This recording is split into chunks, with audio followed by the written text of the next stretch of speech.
Imagínate esto. Vives en el siglo XVI en México y gente vestida de negro toca tu puerta. No vinieron por impuestos, no por deudas, vinieron por tu alma. Una palabra imprudente, una queja de un vecino, y tu vida puede cambiar radicalmente. Bienvenido al mundo de la Inquisición española en el Nuevo Mundo. Una historia tan increíble que si fuera ficción, dirías, esto es demasiado cruel para ser fantasía. Pero comencemos desde el principio. ¿Y qué tal si te dijera que una persona podría haber cambiado todo el curso de la colonización de América, pero la mayoría de la gente ni siquiera conoce su nombre? Esta persona se llamaba Bartolomé de las Casas, y su historia es tan dramática que eclipsa cualquier película moderna. Bartolomé de las Casas nació a finales del siglo XV en una familia que tenía conexiones con el mismo Cristóbal Colón. Imagínate, vivió en la época de los grandes descubrimientos geográficos, cuando el Nuevo Mundo apenas se abría a los europeos. El joven Bartolomé fue a América no como misionero, sino como colono, recibiendo una encomienda, es decir, tierras con indios que debían trabajar para él. Y aquí es donde comienza lo más interesante. Las Casas, siendo sacerdote, al principio no veía nada malo en el sistema de encomienda. Tranquilamente utilizaba el trabajo de los indios como hacían todos los colonos españoles. Pero un día, preparándose para un sermón, se topó con una línea de la Biblia. Quien derrama sangre y despoja al trabajador, hermanos. Y entonces algo hizo clic en su cabeza. ¿Y sabes qué hizo después? Liberó a todos sus indios de las obligaciones hacia él y pasó los restantes 70 años de su vida defendiendo los derechos de la población indígena de América. 70 años. Eso es más de lo que viven muchas personas en general. Pero lo más increíble es que sus palabras llegaron hasta el mismo Papa, quien reconoció a los indios como seres humanos. Sí, hubo tal periodo en la historia cuando incluso esto necesitaba ser probado. Ahora imagina esta situación. El rey de España, en 1550, da la orden de detener todas las expediciones militares en el Nuevo Mundo. Parada completa. ¿Por qué? Porque necesitaba resolver una cuestión filosófica. ¿Tenían los españoles derecho a hacer guerra contra los indios? En la ciudad de Valladolid se llevaron a cabo debates que se pueden llamar, sin exagerar, el juicio del siglo. Por un lado, se presentó Juan Ginés de Sepúlveda, un brillante erudito que afirmaba que los indios, por naturaleza, eran bárbaros y debían someterse a pueblos más civilizados. Por el otro lado, nuestro Bartolomé de las Casas, quien durante 5 días seguidos, en latín, demostró que los indios tenían los mismos derechos que los españoles. ¿Y sabes qué es lo más interesante de estos debates? Las Casas declaró que considerar a los indios como seres inferiores era una ofensa al mismo Dios, quien no podría haber poblado todo un hemisferio con seres irracionales. Esto fue un argumento increíblemente valiente para su época. El resultado de los debates fue ambiguo. Los jueces nunca emitieron una decisión colectiva. Pero el simple hecho de que el imperio detuviera sus conquistas para discutir cuestiones éticas dice mucho. ¿Cuándo más en la historia has visto algo similar? Pero si piensas que la historia de la colonización española es solo debates nobles sobre derechos humanos, te equivocas. En 1571 se estableció oficialmente en México la Inquisición, una institución que hacía temblar incluso a las personas más valientes. ¿Y sabes por qué podían llevarte a juicio por la Inquisición? La lista es simplemente asombrosa. Bigamia, blasfemia, brujería, comprensión incorrecta de la fe e incluso criticar a la misma Inquisición. Sí, criticar la Inquisición era un crimen. Es como en el chiste, ¿por qué estás preso? Por política. ¿Cómo por política? Por política dan 5 años, así que estoy 5 años. ¿Y por qué 5 años? Por preguntar sobre política. Pero lo más terrible no era por qué juzgaban, sino cómo juzgaban. Imagínate, Te arrestan pero no te dicen de qué te acusan ni quién te acusó. Te meten en prisión y preguntan, dinos qué hiciste por lo que te podrían acusar. Y tenías que adivinarlo. Si no adivinabas, significaba que ocultabas tu culpa. Una de las historias más trágicas está conectada con Don Carlos, cacique de la ciudad india de Texcoco. Este hombre tuvo la valentía de decir, esta es nuestra tierra, y nuestro modo de vida, y nuestra posesión, y el derecho de gobernarla nos pertenece. Por estas palabras lo acusaron de herejía y lo quemaron en la hoguera. ¿Y sabes qué es lo más indignante? Lo condenaron solo basándose en el testimonio de un testigo, un neófito que vivía con los franciscanos, una persona y sentencia de muerte. Incluso para esa época esto era demasiado, y el Consejo de Indias después reprendió seriamente al inquisidor por tal decisión. Pero las historias de gente común son aún más desgarradoras. A México llegaron muchas personas de España que dejaron esposas en la patria y se casaron de nuevo. Técnicamente esto era bigamia, pero para muchos era la única manera de comenzar una nueva vida. La Inquisición no hacía concesiones a las circunstancias de la vida. Ahora sobre algo que te parecerá completamente fantástico. En el siglo XVII, la Inquisición desplegó una verdadera caza contra personas de origen judío. En los años 1640 a 1650, más de 200 personas comparecieron ante el tribunal por prácticas judaicas. Solo en 1649, en Ciudad de México, quemaron a 13 personas por practicar secretamente el judaísmo. ¿Te imaginas lo absurdo de la situación? Personas cuyos antepasados fueron convertidos por la fuerza al cristianismo en España, vinieron al Nuevo Mundo en busca de una vida mejor y allí los acusaron de adherirse secretamente a la religión de sus abuelos y bisabuelos. Y lo más interesante es que muchas acusaciones fueron simplemente resultado de la envidia. Si una persona de origen judío lograba éxito en el comercio, los competidores podían acusarla de judaísmo secreto. Probar la inocencia era prácticamente imposible. ¿Cómo pruebas que no practicas alguna religión en secreto? Pero apartémonos de los horrores de la Inquisición y hablemos de cómo se veía la vida en el México colonial.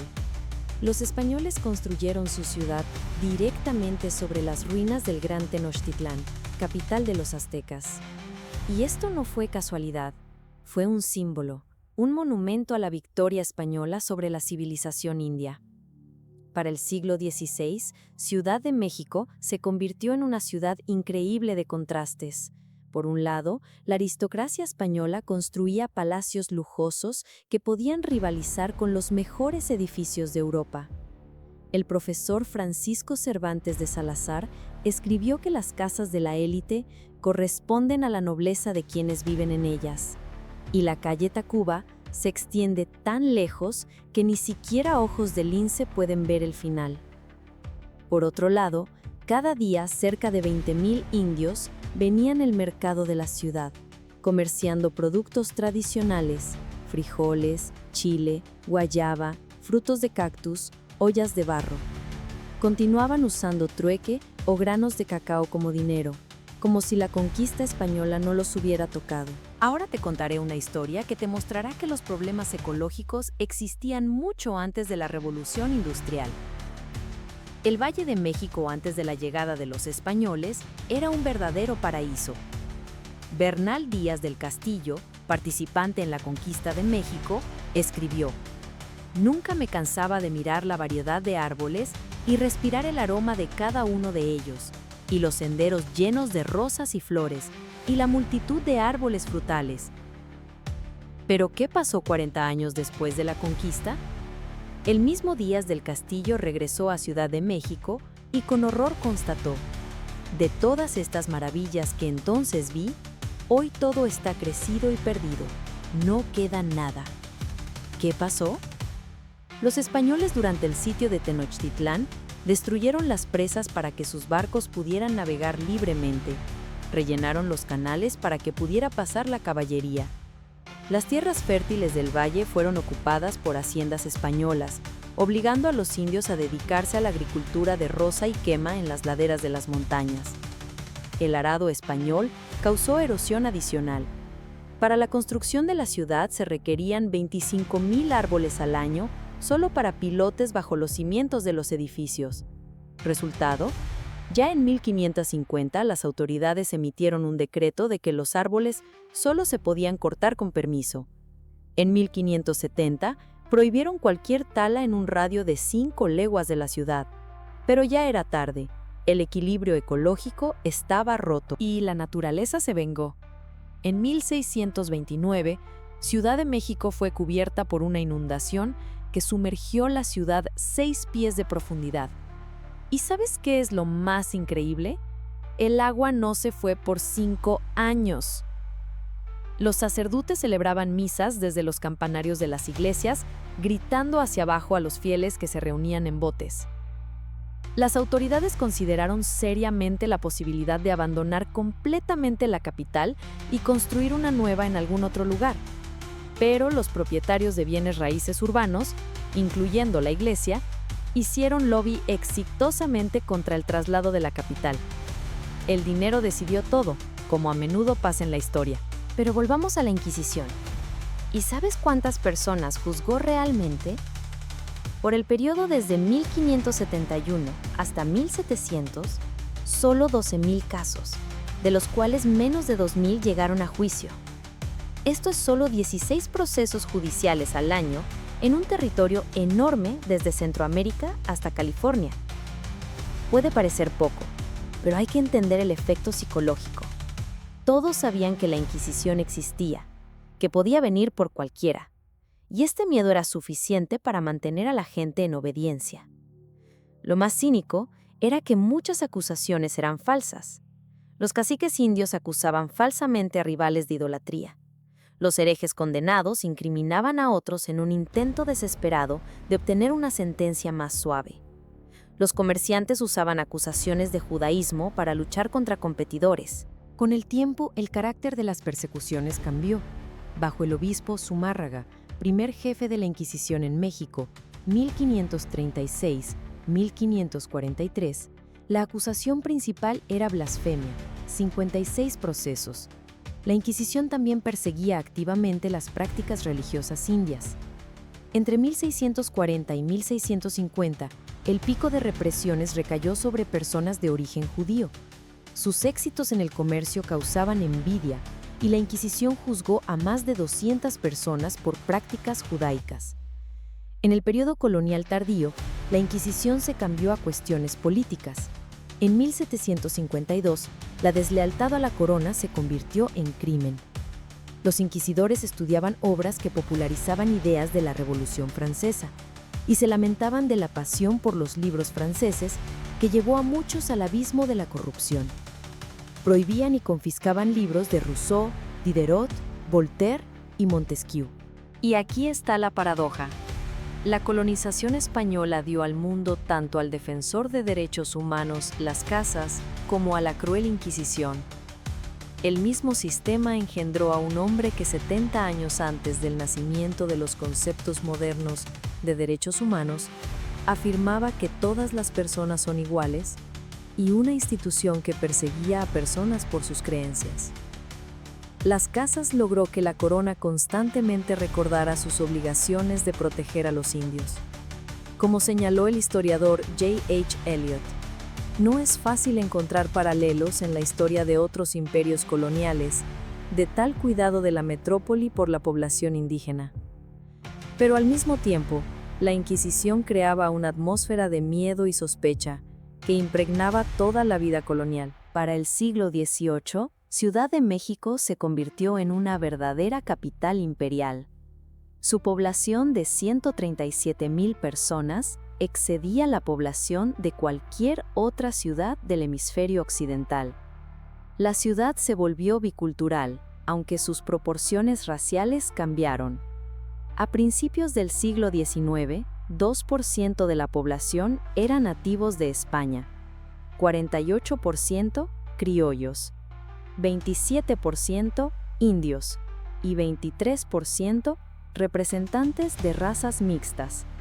La magnificencia de los edificios públicos de Ciudad de México y el crecimiento de su población y riqueza hacían que los españoles se preocuparan de que la capital de Nueva España eclipsara a Madrid.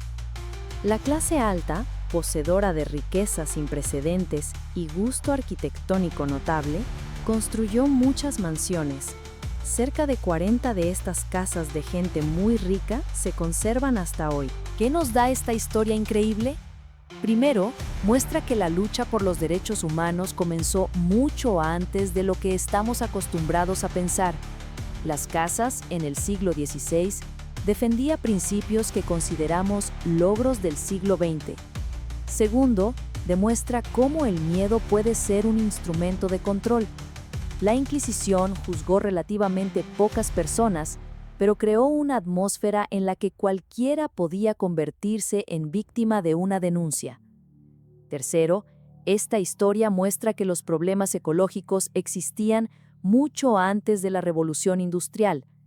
Los españoles, en unas pocas décadas, destruyeron un ecosistema que se había formado durante milenios. Y finalmente, nos recuerda que la historia está llena de paradojas. La misma época puede engendrar tanto a un humanista como a una máquina represiva, tanto arquitectura magnífica como catástrofe ecológica. Hoy, cuando hablamos de derechos humanos, tolerancia religiosa y ecología, es útil recordar que todos estos problemas tienen raíces históricas profundas. La historia del México colonial no es solo un relato del pasado lejano, es una lección sobre cómo los principios e instituciones forman los destinos de personas y civilizaciones enteras. Quizás la lección más importante es que el progreso no es lineal. La humanidad puede simultáneamente dar pasos adelante en un área y atrás en otra. Pero precisamente por eso es tan importante recordar la historia, para aprender de los errores del pasado y no repetirlos en el futuro.